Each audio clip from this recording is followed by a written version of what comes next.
Chapter 10, Abraham. The Lord selected Abraham to carry out his will. He was directed to leave his idolatrous nation, and separate from his kindred.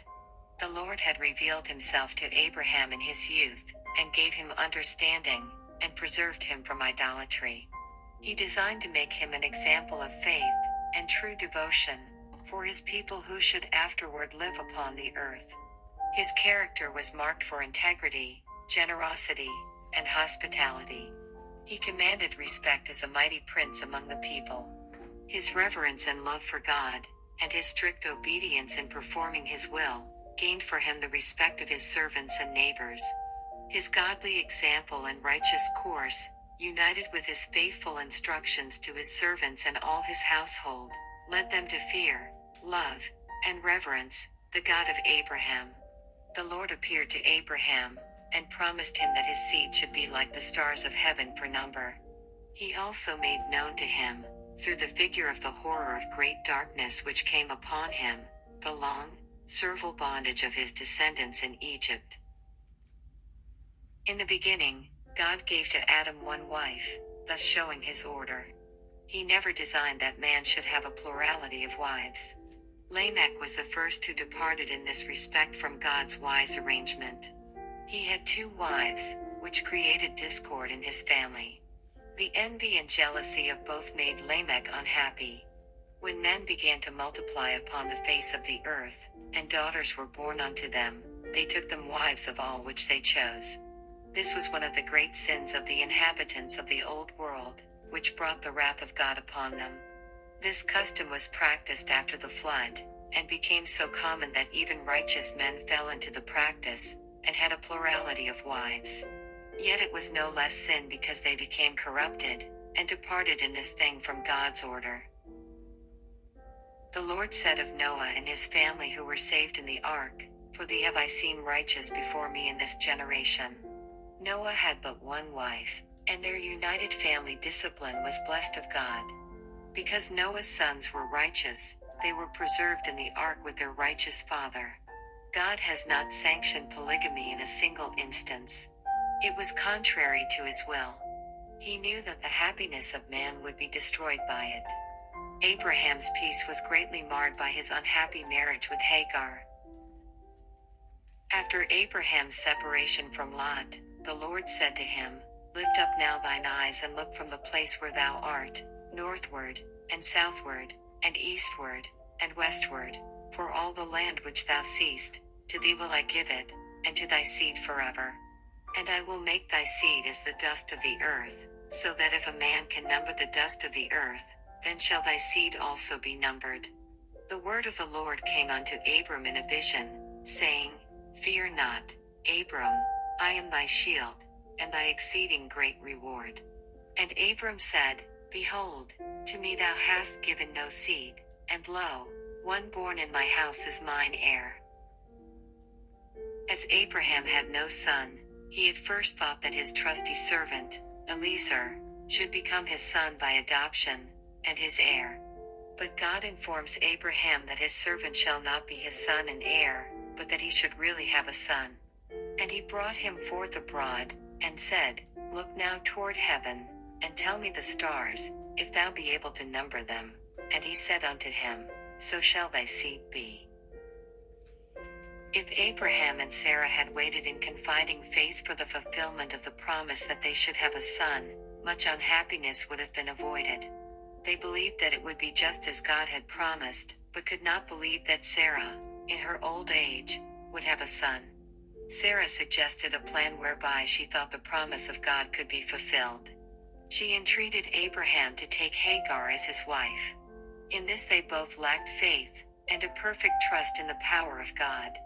By hearkening to the voice of Sarah, and taking Hagar as his wife, Abraham failed to endure the test of his faith in God's unlimited power, and brought upon himself, and upon Sarah, much unhappiness. The Lord intended to prove the firm faith and reliance of Abraham upon the promises he had made him. Hagar was proud and boastful, and carried herself haughtily before Sarah. She flattered herself that she was to be the mother of the great nation God had promised to make of Abraham. And Abraham was compelled to listen to complaints from Sarah in regard to the conduct of Hagar, charging Abraham with wrong in the matter. Abraham is grieved, and tells Sarah that Hagar is her servant, and that she can have the control of her, but refuses to send her away, for she is to be the mother of his child through whom he thinks the promise is to be fulfilled. He informs Sarah that he should not have taken Hagar for his wife if it had not been her special request. Abraham was also compelled to listen to Hagar's complaints of abuse from Sarah. Abraham is in perplexity. If he seeks to redress the wrongs of Hagar, he increases the jealousy and unhappiness of Sarah, his first and much-loved wife. Hagar fled from the face of Sarah. An angel of God meets her, and comforts her, and also reproves her for her haughty conduct, in bidding her return to her mistress, and submit herself under her hands. After the birth of Ishmael, the Lord manifested himself again to Abraham, and said unto him, I will establish my covenant between me and thee, and thy seed after thee, in their generations, for an everlasting covenant. Again the Lord repeated by his angel his promise to give Sarah a son, and that she should be a mother of many nations. Abraham did not yet understand the promise of God. His mind immediately rests upon Ishmael, as though through him would come the many nations promised, and he exclaims, in his affection for his son, Oh, that Ishmael might live before thee.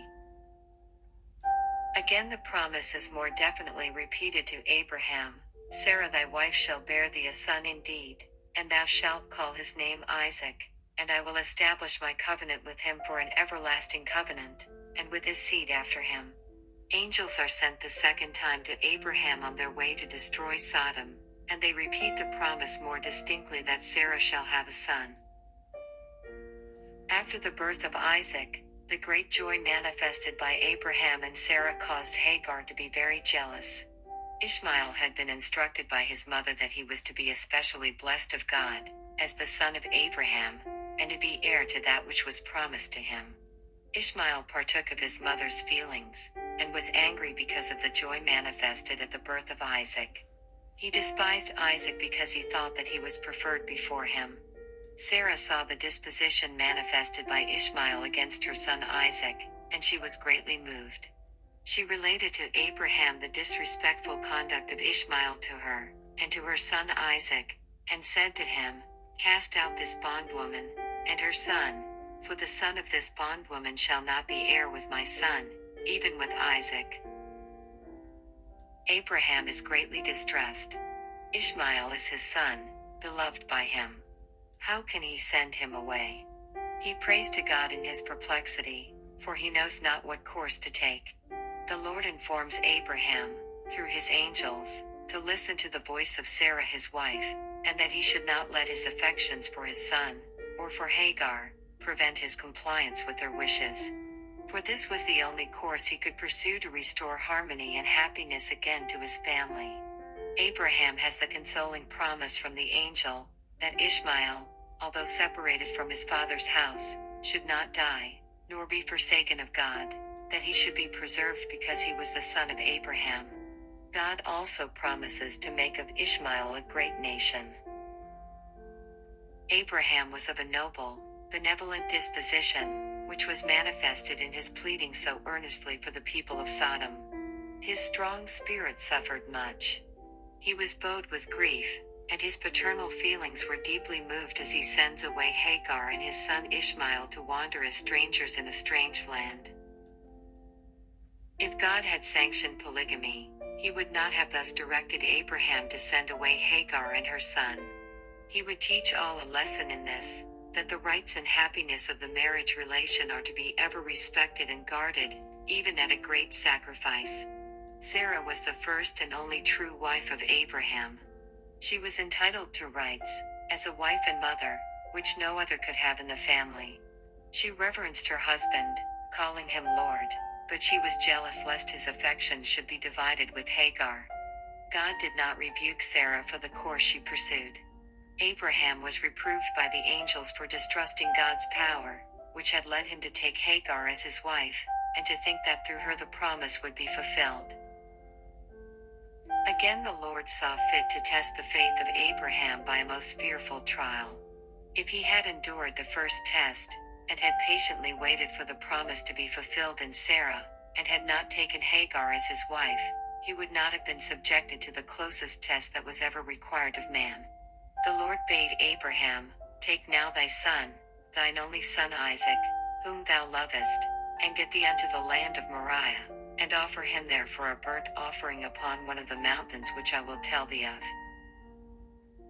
Abraham did not disbelieve God, and hesitate, but early in the morning he took 2 of his servants, and Isaac his son, and the wood for the burnt offering, and went unto the place of which God had told him. He did not reveal the true nature of his journey to Sarah, knowing that her affection for Isaac would lead her to distrust God, and withhold her son. Abraham did not suffer paternal feelings to control him, and lead him to rebel against God. The command of God was calculated to stir the depths of his soul. "Take now thy son." Then, as though to probe the heart a little deeper, he adds, "Thine only son Isaac, whom thou lovest," that is, the only son of promise, "and offer him as a burnt offering." 3 days this father traveled with his son, having sufficient time to reason, and doubt God if he was disposed to doubt. But he did not distrust God. He did not now reason that the promise would be fulfilled through Ishmael, for God plainly told him that through Isaac should the promise be fulfilled. Abraham believed that Isaac was the son of promise. He also believed that God meant just what he said when he bade him to go offer him as a burnt offering. He staggered not at the promise of God, but believed that God, who had in his providence given Sarah a son in her old age, and who had required him to take that son's life, could also give life again, and bring up Isaac from the dead. Abraham left the servants by the way, and proposed to go alone with his son to worship some distance from them. He would not permit his servants to accompany them, lest their love for Isaac might lead them to prevent him from carrying out what God had commanded him to do. He took the wood from the hands of his servants, and laid it upon the shoulders of his son. He also took the fire and the knife. He was prepared to execute the dreadful mission given him of God. Father and son walked on together. And Isaac spake unto Abraham his father, and said, My father. And he said, Here am I, my son. And he said, Behold the fire and the wood, but where is the lamb for a burnt offering? And Abraham said, My son, God will provide himself a lamb for a burnt offering. So they went both of them together. Firmly walked on that stern, loving, suffering father by the side of his son. As they came to the place which God had pointed out to Abraham, he builds there an altar, and lays the wood in order, ready for the sacrifice, and then informs Isaac of the command of God to offer him as a burnt offering. He repeats to him the promise that God several times made to him that through Isaac he should become a great nation, and that in performing the command of God in slaying him, God would fulfill his promise, for he was able to raise him from the dead. Isaac believed in God. He had been taught implicit obedience to his father, and he loved and reverenced the God of his father. He could have resisted his father if he had chosen to do so. But after affectionately embracing his father, he submitted to be bound and laid upon the wood. And as his father's hand is raised to slay his son, an angel of God who had marked all the faithfulness of Abraham on the way to Moriah, calls to him out of heaven, and says, Abraham, Abraham. And he said, Here am I. And he said, Lay not thine hand upon the lad, neither do thou anything unto him, for now I know that thou fearest God, seeing thou hast not withheld thy son, thine only son, from me. And Abraham lifted up his eyes, and looked, and behold behind him a ram caught in a thicket by his horns, and Abraham went and took the ram, and offered him up for a burnt offering in the stead of his son. Abraham has now fully and nobly borne the test, and by his faithfulness redeemed his lack of perfect trust in God, which lack led him to take Hagar as his wife. After the exhibition of Abraham's faith and confidence, God renews his promise to him. And the angel of the Lord called unto Abraham out of heaven the second time, and said, By myself I have sworn, saith the Lord, for because thou hast done this thing, and hast not withheld thy son, thine only son, that in blessing I will bless thee, and in multiplying I will multiply thy seed as the stars of the heaven, and as the sand which is upon the sea shore, and thy seed shall possess the gate of his enemies. And in thy seed shall all the nations of the earth be blessed, because thou hast obeyed my voice.